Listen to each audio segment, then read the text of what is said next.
Bonjour à tous et bienvenue sur cette table ronde où on va parler intelligence artificielle et Europe. Parce que nous, on pense autour de cette table ronde et on est convaincu que l'intelligence artificielle se construit au niveau européen. Et on va donc adresser des questions aujourd'hui comme comment se construit l'écosystème européen, quelle est l'influence de la réglementation sur le modèle européen et pourquoi on n'a pas de champion européen et comment avoir des champions européens de l'IA. Et pour parler de ce sujet aujourd'hui, je ne vais pas être toute seule. Je suis accompagnée de 3 personnes qui sont chacune des représentantes assez remarquables, j'ai envie de dire, dans leur domaine. Donc on a Daniel Abou, qui est directeur général de l'association allemande d'intelligence artificielle et le président de l'European AI Forum. Yann Léchel, donc CEO de Probable et le vice-président de Hub Francia sur le domaine écosystème. Et Thomas, donc, qui est conseiller technologique et défense chez l'ambassade royale du Danemark. Je vous propose chacun de faire un petit mot de présentation. Quelles sont vos activités et ce que vous faites aujourd'hui?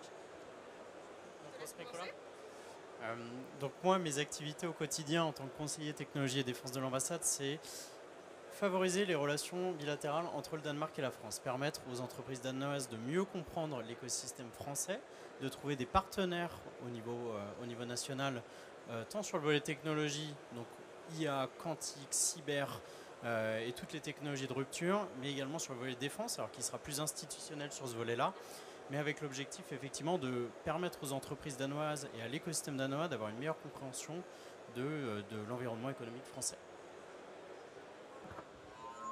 Merci. Donc moi, je m'appelle Yann Léchel, je suis directeur général de Probable et cofondateur. Entrepreneur de la tech depuis 25 ans et dans le logiciel depuis 40 ans ou plus. C'est-à-dire que je suis tombé dedans quand j'étais tout petit. Et pour autant, avec une grande admiration des technologies américaines, eh bien, je considère qu'en France, nous avons les compétences et les moyens d'exister sur ce terreau qui est un terreau essentiel pour la société de demain, qui inclut le numérique. Évidemment, je ne pense pas que nous allons régresser. Au contraire, je pense que l'on doit progresser avec la technologie. Voilà, donc acteur de la tech et activiste de la tech pour faire que la France soit sur la carte. Et l'association allemande de l'IA, en représentant 400-500 startups et scale-up de l'Allemagne.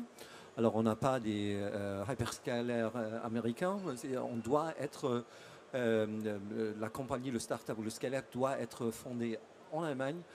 Et on existe maintenant 6 ans. Et depuis 6 ans, on fait la représentation des startups et des scale-up pour le gouvernement fédéral et surtout en Allemagne, qu'est-ce que c'est important, ce sont les Länder comme la Bavière et tout ça. Et c'est très intéressant parce qu'on a commencé, on était une vingtaine. Et dans le Covid, les gens ont vraiment commencé à faire des startups. Et maintenant, on est à 400-500 et il y a un sondage du ministre de l'Affaires économiques que ça existe 650 startups et scale-up en Allemagne et nous, en représentant 450, c'est pas trop mal. Et sur l'EAIF, où on est ensemble avec 9 l'association dans la communauté européenne, bien sûr avec Hub Francia, mais aussi avec l'Autriche, les Pays-Bas, Slovaquie, Croatie, Bulgarie, Pologne et Lituanie. Et on est très ensemble, bien sûr, avec la régulation de l'IA qui a été faite à Bruxelles. Et de ce cas, oui, ça c'est ma vie en 2 minutes 30. Merci. Merci Daniel. J'en profite pour me présenter aussi, parce que je ne me suis pas présentée. Donc, je suis Chloé Plédel, je travaille au Hub Francia, donc c'est l'équivalent de l'association de Daniel en France. On est l'association française d'IA. Et on rassemble environ 150 startups de l'IA, quelques grands groupes aussi, des écoles. Et personnellement, je suis en charge du sujet européen et réglementaire, d'où ma présence avec vous aujourd'hui. Pour lancer cette table ronde, j'ai envie qu'on parle un petit peu, depuis quelques mois, on voit qu'il y a beaucoup de rapports, des études qui sont publiées sur comment faire de la France, de l'Allemagne ou de l'Europe des champions de l'intelligence artificielle. Récemment, le 13 mars, on a en France la commission IA qui a publié ses 25 mesures pour faire de la France un leader en IA. Au Hub France IA, on a publié par exemple nos 40 mesures pour faire de la France et de l'Europe des leaders de l'IA générative. Donc on a voilà, tous ces rapports qui sont à destination des gouvernements, comment devenir un leader. Mais la première question qu'on peut se poser, et peut-être que les personnes se posent avec nous, c'est pourquoi on n'est pas déjà des leaders? Pourquoi on n'est pas déjà des champions en intelligence artificielle? Alors, première question que je vous pose, c'est pourquoi nous, on n'a pas de GAFAM en Europe? Je vais peut-être commencer. Donc moi, je suis entrepreneur de la tech depuis toujours, presque. Je n'ai pas créé de GAFAM, ça se saurait. Mais la France n'a pas créé de GAFAM et l'Europe non plus. Donc on peut se poser la question du pourquoi et du quand. La Silicon Valley a un petit peu d'avance sur nous. Et c'est intéressant parce que la Silicon Valley, on imagine cet endroit qui est fourni d'ingénieurs talentueux, etc. C'est vrai, mais c'est surtout un endroit qui organise le capital autour de ces entrepreneurs de manière très concentrée. Donc ils l'ont fait. Et donc Silicon Valley, hein, c'est bien l'émergence de Hewlett-Packard avec les puces électroniques, donc Intel avant toute chose. Et un fonds d'investissement, ça dure 10 ans. Ça fait 70 ans, ils ont donc 7 générations. Et en France, on peut imaginer que nous n'avons que 2 générations. Donc il ne faut pas non plus s'étonner. Ce n'est pas évident de rattraper un écosystème qui a 7 générations, 70 ans, en 2 générations. C'est tout simplement pas possible. Premier constat. Deuxième constat, les États-Unis d'Amérique sont une fédération d'États avec un marché commun, unique. L'Europe, non. C'est un ensemble, ce n'est pas une fédération, c'est un consortium d'acteurs qui ont leur propre dynamique et qui fonctionnent plutôt bien, mais pas parfaitement bien non plus, avec des divergences et des volontés particulières. Donc tout ça, évidemment, contribue au fait que c'est beaucoup plus difficile, mais si on assemblait toutes les startups et tous les grands succès européens, évidemment que nous sommes dans la course. Évidemment, nous avons collectivement les compétences et les entreprises. Et enfin, cette consolidation, malheureusement, est en notre défaveur, puisque l'Europe de l'après-guerre a été configurée par les États-Unis sur une modalité de marché ouvert, alors que les États-Unis, eux, font du protectionnisme, les Chinois aussi. Et donc en Europe, nous sommes faibles de notre ouverture. Et les Américains jouent le terrain de jeu bien mieux que nous, et donc nous empêchent d'émerger quelque part. Donc je pense que dans la séquence Trump, America First, Covid, guerre en Ukraine et Gen AI, je pense qu'on a un petit réveil qui fait que l'Europe doit se saisir de l'opportunité et peut-être de se muscler pour faire émerger ces acteurs avec peut-être des changements de règles. Voilà, donc ça c'est mon analyse. Peut-être Daniel, quelques mots sur ta vision? À cause de la question pourquoi on n'a pas de GAFA, comment on dit? C'est une question des fric, du pognon, des sous, ouais. Et il faut voir que si on voit des startups et scale-up qui veulent avoir une nouvelle ronde de financement et ils veulent avoir de l'argent européen, ils sont perdus. Ils sont complètement perdus. Alors, je sais, c'est un rumeur, mais je critique aussi ce qui se passait avec Mistral et Microsoft. Mais où étaient les VC européens qui ont investi à Mistral? Où il était?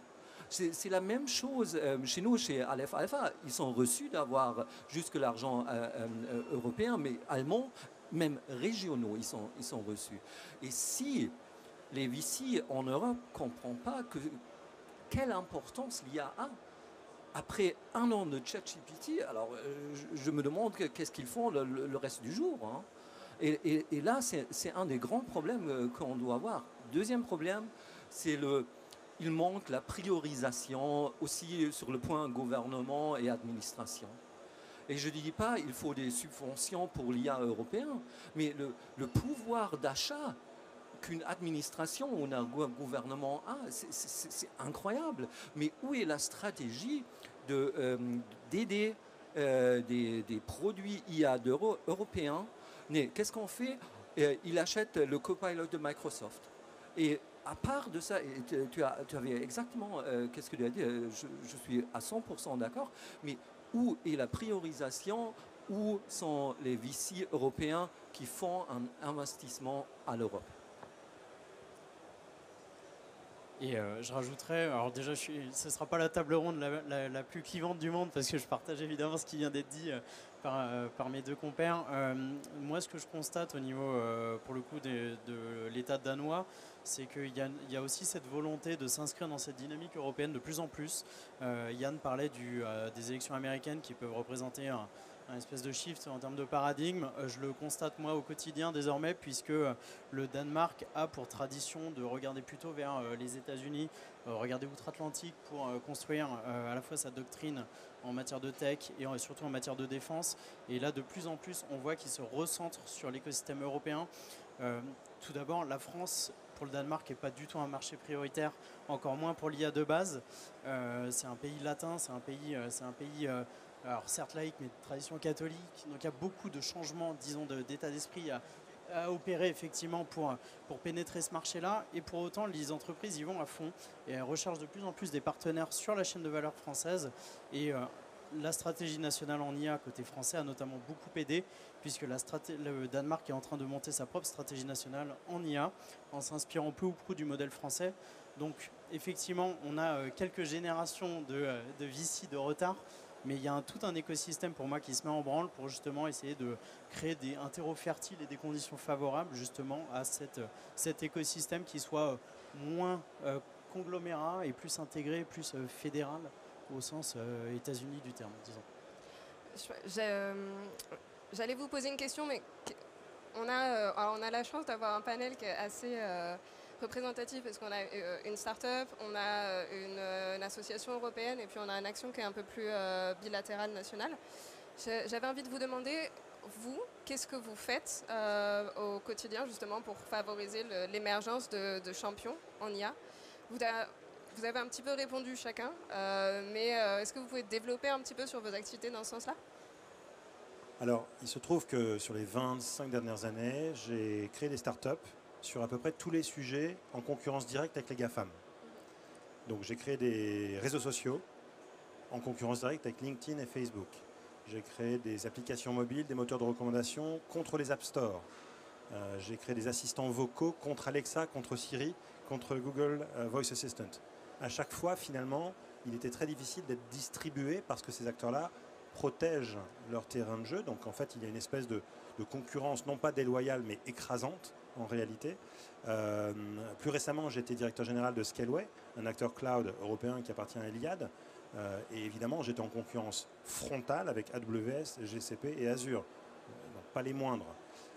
C'est très très très difficile. Donc, fort de ce constat d'échec, c'est-à-dire comme il est très difficile de passer d'une ETI à un grand compte à une entreprise qui vaut 1000 milliards de dollars, en fait, c'est plusieurs facteurs de différence, eh bien, j'ai décidé que là où j'allais investir mon énergie, c'est sur un vecteur qui est très différent, mais tout aussi efficace quelque part sur la souveraineté, c'est l'open source. Puisque l'open source distribue de la technologie au plus grand nombre, ce qui baisse la dépendance sur des technologies extraterritoriales. Donc c'est un aspect qui est particulier parce que les business models ne sont pas évidents, mais c'est une manière de contribuer à la souveraineté. Et donc le projet Probable est une entreprise à mission de souveraineté industrielle et numérique, précisément pour répondre à ce problème, et c'est basé sur une impulsion issue du SGPI, de la Stratégie nationale pour l'intelligence artificielle, le plan France 2030, qui a du budget pour le faire, mais je vais aussi chercher du budget privé pour accélérer la croissance et aller chercher aussi des parts de marché à l'étranger. Donc jouer collectif avec l'open source, réduire les dépendances aux autres technologies, on va dire. La chose la plus qu'on peut faire comme association, c'est parler avec des gens qui ne sont pas dans le bubble IA. Parce que nous, parfois, qui sont dans le métier IA ou dans le secteur, on croit que tout le monde comprend qu'est-ce qu'on dit. Et je crois que c'est vraiment important qu'on parle avec des gens qui sont outside of this bubble. Et parce que même un des grands problèmes en Europe, par exemple, c'est l'implémentation des produits IA dans les compagnies traditionnelles. Alors, et là, il faut aller, il faut les éduquer, il faut parler, il y a aussi une certaine scepticisme contre des nouvelles technologies et tout ça. Et on doit parler avec des acteurs là.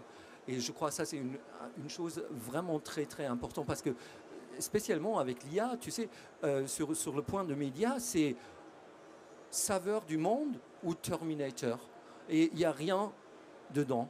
Et qu'est-ce qu'on doit dire? C'est l'IA et pas le saveur et pas le Terminator, mais it's a tool. Ouais.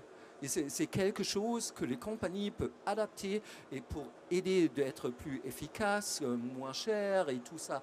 Il faut démystifier l'IA un petit peu. Et je crois que ça, c'est vraiment une chose qui est vraiment importante pour une association de faire.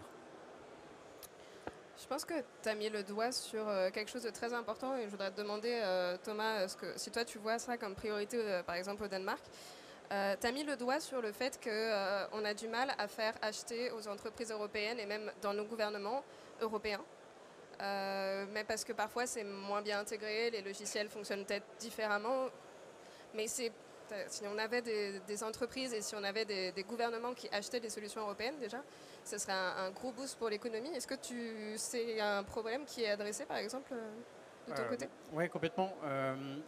Déjà, il faut savoir que les entreprises danoises, c'est 90% de TPE, PME, donc c'est des petites structures qui n'ont pas vocation demain à être des mastodontes, des GAFAM, ou pas forcément GAFAM d'ailleurs, mais c'est des petites structures qui sont très spécialisées et qui adressent des problématiques sur la transformation digitale, sur le quantique, sur la cyber. Et on a déjà pas mal d'acteurs français, notamment du secteur public, des métropoles, des régions, qui vont se tourner vers des solutions danoises, puisque le Danemark a pour essence, disons, l'horizontalité, le respect du citoyen, le respect des valeurs, et toute une stratégie autour de la sustainability aussi. Donc c'est vraiment des éléments que les entreprises françaises ou les acteurs publics vont rechercher, et c'est vraiment là où nous on arrive à connecter assez facilement justement avec nos acteurs sur le marché national. Pour autant, effectivement, là où on arrivera à passer l'effet de seuil, disons, c'est à partir du moment où on aura des grosses entreprises danoises qui arriveront à pénétrer ce marché-là, parce que là, elles sont en concurrence frontale avec aussi des solutions françaises, mais aussi des solutions allemandes ou bien évidemment américaines. Mais effectivement, c'est une tendance qu'on sent. Encore une fois, ce n'était pas intuitif comme marché, et les entreprises danoises s'en sortent super bien en vérité, mais surtout sur le secteur public, en gros là où elles ont un avantage concurrentiel traditionnel sur leur marché domestique. Oui, pour compléter, par rapport à la France, en réalité, cette souveraineté numérique, qui pourrait s'apparenter aussi du patriotisme économique, en quelque sorte, puisque nous sommes très en retard sur le numérique et sur l'IA, par conséquent, il se mesure. Aujourd'hui, on est en dessous de 1%, c'est-à-dire que la France et l'Europe achètent à hauteur de 1% de ces technologies numériques par rapport à ses besoins, c'est-à-dire proche de zéro. Nous sommes sans souveraineté numérique. Là où les États-Unis sont à 90% plus sur les technologies numériques et d'IA, évidemment. Donc, eux concentrent leur puissance. Dans le cloud en particulier, il y avait un chiffre en 2022, OVH plus Deutsche Telekom, plus Scaleway, mais c'est beaucoup moins de chiffre d'affaires de toute manière, c'est moins de 2% du cloud en Europe. Moins de 2%. Et les Américains ont capturé 80% de la croissance du cloud en 2022. Ils ont capturé 80%. Donc en fait, on baisse. Ce pourcentage baisse. Il y a une initiative qui s'appelle Je choisis la French Tech, qui est intéressante parce qu'elle vise à doubler la commande publique et grand compte auprès des startups françaises. Et la première chose qu'on doit faire, c'est mesurer par entreprise. Et donc, la centrale d'achat va croiser la base sirène des entreprises. Alors, on n'a pas la... D'ailleurs, c'est peut-être quelque chose qu'on peut faire au niveau du hub, c'est-à-dire que soit une base sirène de startup tech, quelles sont les startups qui font de l'IA, quelles sont les sirènes de la base sirène, sirène, sirette, pour croiser avec les achats, pour savoir combien du volume d'achat correspond à un achat endogène. Ça, c'est l'étape 1, ou l'étape T0. Parce que l'année d'après, il faut mesurer le delta. Est-ce qu'on a progressé? Est-ce qu'on va dans le bon sens? Et donc, c'est ces sujets-là qui sont intéressants à traiter. Il y a une prise de conscience, en fait, aujourd'hui. Mais la réalité, c'est que les grands acheteurs n'ont pas l'habitude, ils n'ont pas l'injonction, ils n'ont pas le droit d'ailleurs de privilégier. Le protectionnisme, en fait, est interdit en Europe. C'est ça le problème. Alors qu'aux États-Unis, il y a le Small Business Act, il y a la DARPA, qui fait des très gros chèques, des gros paris, et évidemment un protectionnisme latent qui fait que les petits moyens acteurs aux États-Unis grandissent très vite. Est-ce que vous voulez rajouter Ben, qu'est-ce que je vois, et là je suis bien d'accord, c'est le pouvoir d'achat du gouvernement. Je ne veux même pas dire que c'est... Il y a du protectionnisme en Amérique, je suis bien d'accord, mais qu'est-ce qu'ils font? C'est le pouvoir d'achat pour les produits américains. Alors si tu dis par exemple le DARPA, le ministre de la Défense et tout ça, ils font des milliards. Alors Microsoft, Amazon, Palantir et tout ça, ils recevront le client, l'État c'est le client, mais où ça existe en France, en Allemagne, ça n'existe pas. Et ça, c'est la chose que je trouve dingue. C'est après 20 ans en numérique, où on a vu qu'est-ce que Google a fait, ou les réseaux sociaux qui existent, même pas un réseau social vraiment européen. Hein. Et maintenant, on continue cette idiotie, encore une fois, avec l'IA, et surtout sur le point du Generative AI. Dans Generative AI, qu'est-ce qu'il faut vraiment voir, c'est que les compagnies vont utiliser Gen AI dans les prochaines 3 à 5 ans. Alors, les compagnies européennes donnent gratuitement leur data aux hyperscalers américains, gratuit, et ils payent pour recevoir les réponses des modèles. Et avec les data qui sont données gratuitement, les GAFA, ils peuvent faire le fine-tuning des modèles. On fait la même erreur qu'on a fait il y a 20 ans avec Google, on fait encore une fois. Et en allemand, on dit Lernen durch Schmerz, comment je veux dire, ça fait mal à la tête. Et si tu discutes, pour moi en Allemagne, je vois les stakeholders dans les ministres ou les parlementaires qui ne voient pas le problème. Et à cause d'une certaine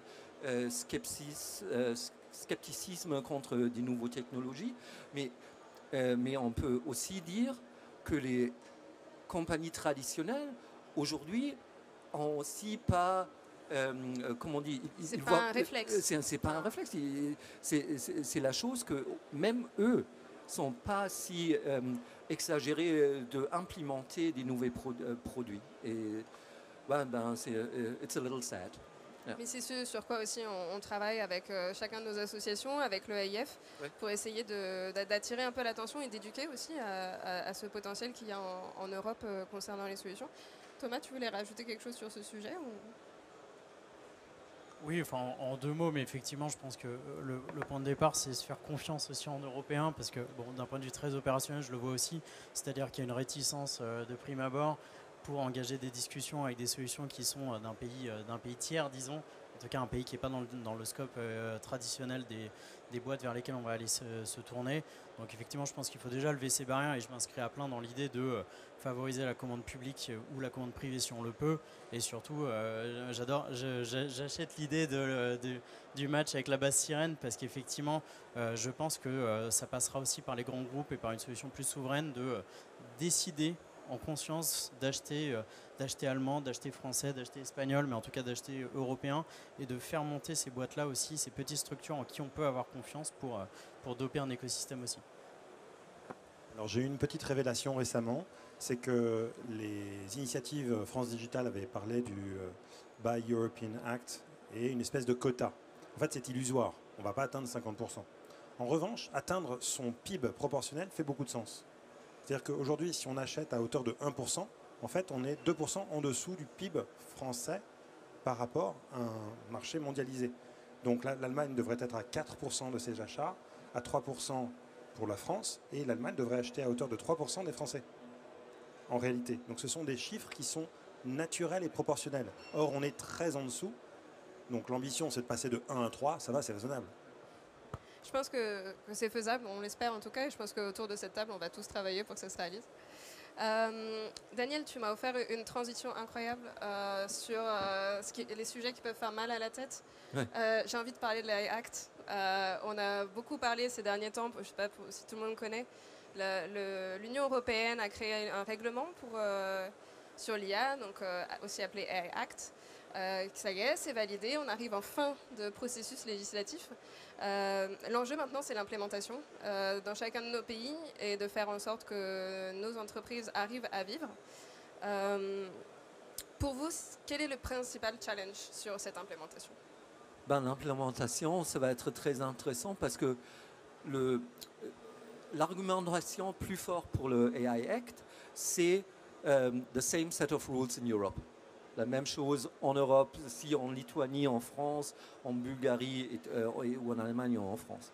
Mais à cause la régulation doit avoir une certaine implémentation nationale avec l'administration et tout ça, je vois en ce moment qu'on va avoir un AI Act, mais 27 façons comment il va être implémenté.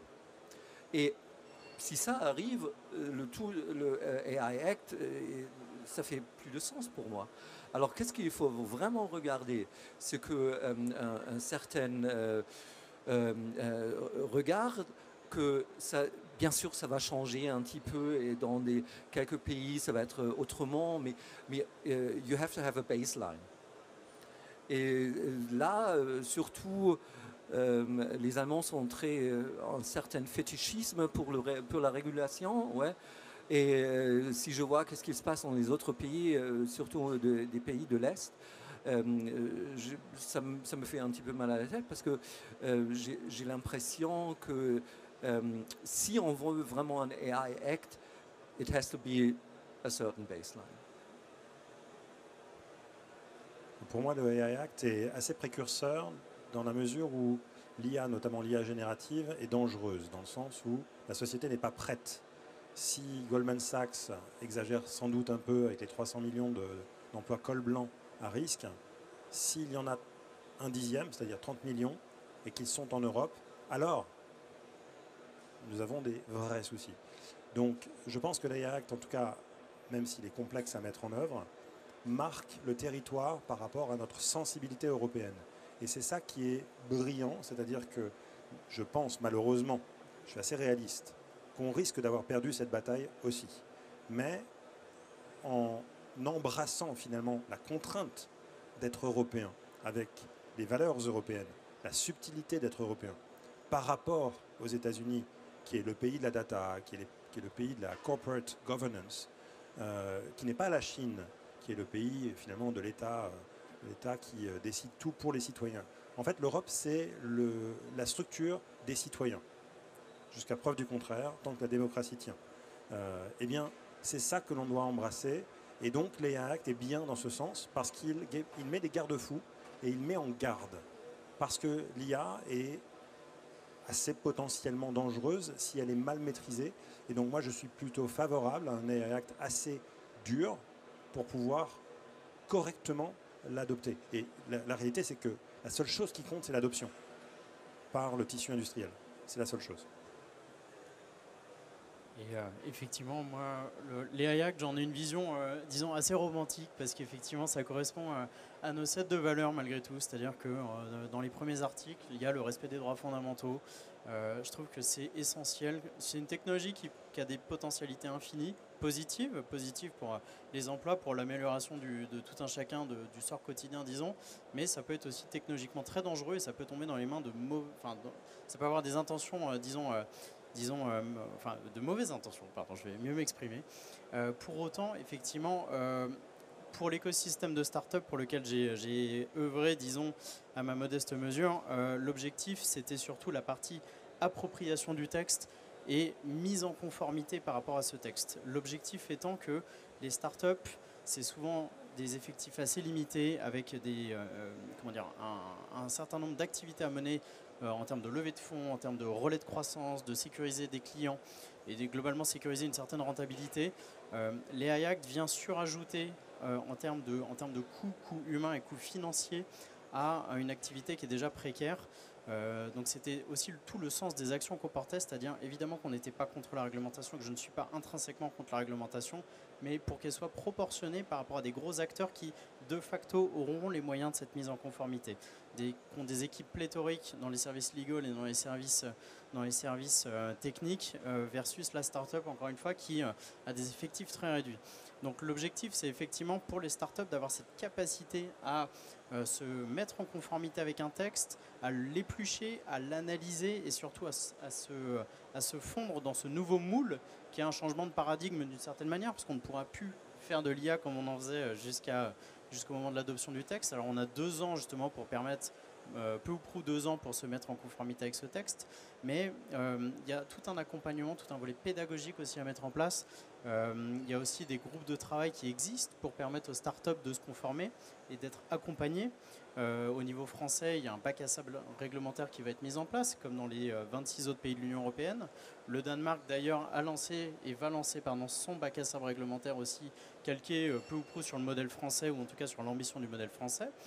Mais effectivement, au niveau européen, dans les organes de standardisation notamment, il existe aussi des groupes de travail qui sont dédiés aux besoins des startups et des PME face aux mastodontes technologiques qui sont présents à l'ISO et dans les différentes zones géographiques pour justement se permettre de se donner les moyens de se conformer avec cette réglementation et de développer des standards à l'échelle des startups et qui soient proportionnés encore une fois aux besoins et aux limites structurelles des startups.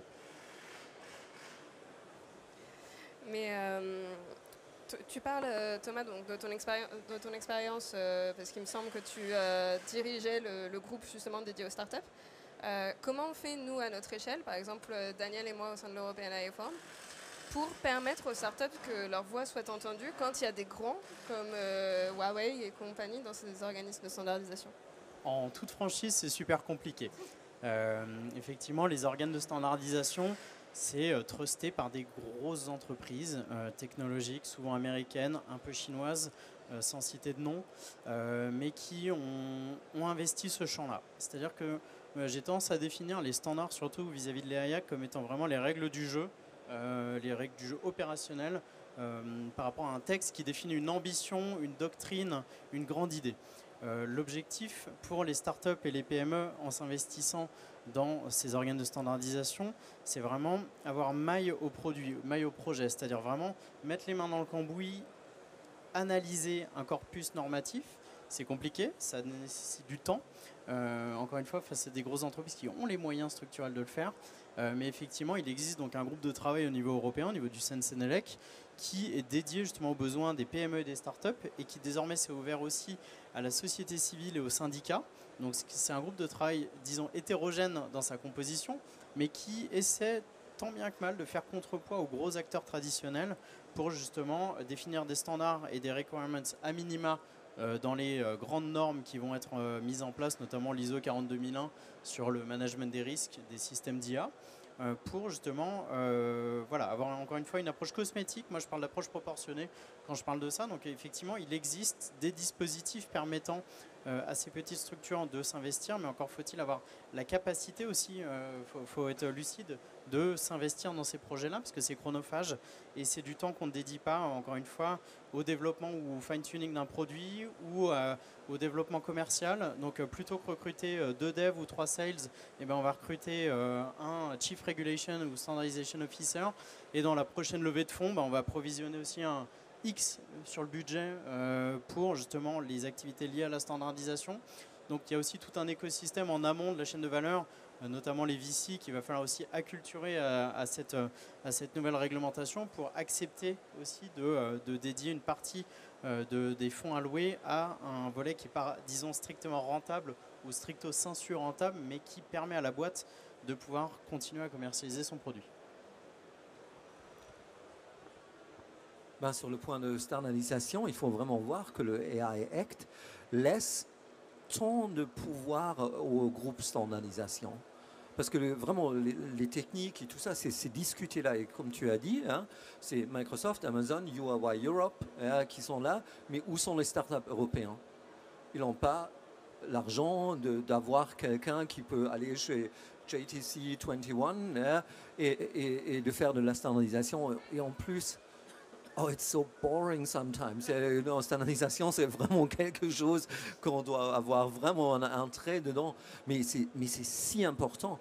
Et là, je suis aussi un petit peu pessimiste qu'on peut avoir une représentation assez des startups européens. Et là, il faut voir que sur Sensenilec, oui, alors les compagnies avec le plus pouvoir de définir la standardisation européenne sont les GAFA et les usines chinoises. C'est la folie. Mais ça, c'est comment c'est réalisme dans l'année 2024. Et qu'est-ce qu'il faut vraiment faire? Et là, il faut aussi discuter avec le gouvernement, avec les entreprises européennes, qu'on doit aller ensemble dans cette groupe de standardisation. Ensemble. Et on doit faire des compromis et tout ça. Oui, mais c'est une chose de gueuler. Oui, mais c'est une autre chose vraiment essayer comment on peut avoir une représentation européenne dans cette groupe de standardisation. Peut-être pour profiter de l'exemple du cloud, où on a très bien vu que la France s'est emmêlée les pieds dans le tapis avec le Secnum Cloud, qui était une volonté finalement de durcir d'un point de vue cyber les sujets cloud, et en fait ça a ralenti certains acteurs qui y sont allés et pour autant n'ont pas gagné de part de marché supplémentaire. Je pense à Outscale. Outscale a passé 2 ans d'investissement à ralentir sa roadmap pour avoir le petit tampon qui va bien de l'ANSSI. Conclusion, les GAFAM ont pris 2 ans d'avance et ils ont raflé les budgets. Alors qu'en fait, il suffisait de s'appuyer sur l'ISO 27001, en l'occurrence. C'est-à-dire quelque chose qui était déjà acté et établi. L'initiative de Gaia X. Donc Gaia X, en fait, Scaleway était un acteur qui représentait un des clouds français avec OVH et Outscale. Et pourtant, là c'était le côté allemand qui était problématique, c'est-à-dire que les acteurs industriels allemands n'avaient pas envie de travailler avec les Français, cloud, et travaillaient naturellement avec les Américains. Donc l'idée allemande était très bonne à la base, mais elle est devenue mauvaise à cause des Français. L'idée allemande, c'était de créer des espaces, des data space protégés. Et ensuite, l'idée a été de créer un espèce de cloud européen qui n'était pas du tout souhaité par les industriels allemands, ni les GAFAM qui étaient évidemment très puissants dans cette association déjà. Donc moi, j'ai claqué la porte pour éviter de perdre du temps, parce que cette association, en fait, servait déjà les intérêts des Américains avant tout, pas des Allemands, des Américains. Parce que les Allemands voulaient créer la bonne distance entre les Allemands et les industriels allemands et les Américains pour protéger la donnée. Donc l'initiative était bonne, mais très vite elle a été détournée parce que, évidemment, ces structures américaines ont, comme tu le disais à juste raison, énormément de budget, des lobbyistes, des juristes. Ils vont éplucher les documents, ils vont trouver la faille, ils vont s'insérer et quelque part les Européens auront toute difficulté à imposer leur copie. Donc il faut surtout faire très attention, mettre des garde-fous et parfois il faut avoir une gouvernance stricte en disant toute entité qui profite aux intérêts extraterritoriaux par exemple, directement et indirectement ne sont pas bienvenus ni dans le board ni dans les comités techniques. Et ensuite le marché est ouvert. Mais il faut créer une espèce de dureté dans le club décisionnaire. Pas un protectionnisme, mais une protection. Je voudrais revenir sur des éléments que vous avez soulevés. On a parlé donc standardisation. On a parlé du manque de moyens pour s'investir dans la standardisation, mais ce qu'on voit beaucoup aussi, c'est un manque de connaissance de ce qu'est la standardisation et de la normalisation. On touche à la fin de cette table ronde et j'ai envie de terminer sur une note un peu plus positive. On est tous autour de cette table des acteurs de l'écosystème, que ce soit en Europe ou dans nos pays respectifs. Par exemple, Thomas et moi, on a travaillé pendant plus d'1 an sur un projet justement pour faire en sorte que les startups s'investissent dans la normalisation. Avec Daniel, on compte travailler ensemble sur la standardisation et on compte aussi travailler ensemble sur les Acts et faciliter l'implémentation de la Act. Yann, forcément, en tant que VP écosystème du Hub, je pense que tu as beaucoup d'idées aussi. Peut-être on termine sur une bonne note, les initiatives qui peuvent nous donner espoir pour l'Europe. Qu'est-ce que je vois, et surtout sur le point du European AI Forum. J'étais dans tous les 9 pays. Dans tous les 9 pays, j'ai visité les startups. Et si je vois l'énergie des entrepreneurs, l'idée, vraiment, même avec les problèmes qu'on a maintenant discutés, ils ont vraiment envie de changer et d'avoir des produits qui sont bien, qui sont faits en Europe. Et tout le temps que je vois les startups européens, je sors plus optimiste que je sors avec une réunion du gouvernement. Bien, Probable est une entreprise qui se veut parfaitement dans cette mouvance et en tant que VIP écosystème, je jouerai mon rôle pour s'assurer qu'en réalité, les entités, et on parlait des VC, en fait, ça va avec, c'est-à-dire que les VC doivent provisionner un budget pour ça. La technologie aujourd'hui, l'IA encore plus, est rentrée dans une phase où la technologie n'est plus ce qu'elle était dans les années 80. Donc on ne peut pas prendre les choses à la légère, il faut donc professionnaliser l'industrie. Et donc, il faut passer par là. Mais il faut faire très attention à la sur-réglementation, à la sur-standardisation, parce que les standards émergent aussi par rapport à un marché émergent. Je pense au cloud. S3, par exemple, d'AWS est devenu un standard de fait. C'est une API. Pourtant, ça n'a pas été créé de manière consensuelle. Eh bien, parfois, il existe un standard, il faut juste l'adopter. Et moi, je rajouterais juste qu'effectivement, c'est aussi la force de cet écosystème français, représenté notamment par le France IA, de fédérer des communautés, que France Digital le fait aussi, d'aller chercher des acteurs, de les mettre ensemble autour d'une table, de les faire monter en compétences. Donc, c'est tout le vivier pour moi de cet écosystème-là qui fait qu'on y arrivera. Et d'un point de vue plus exogène, la situation géopolitique fait que aussi l'Europe se recentre aussi sur elle-même, je trouve. Et donc, les acteurs ont... en tout cas, c'est ce que je constate moi au niveau franco-danois, c'est que les entreprises et les acteurs ont de plus en plus envie de dialoguer entre eux. Donc moi, je suis un éternel optimiste et fondamentalement j'y crois à cette ébauche de souveraineté européenne et vous y contribuez évidemment formidablement bien, le hub et le AIF et tous les réseaux existants. Je pense que c'est c'est ce qui nous permettra justement d'y arriver pour moi. Profitons de notre bel écosystème européen.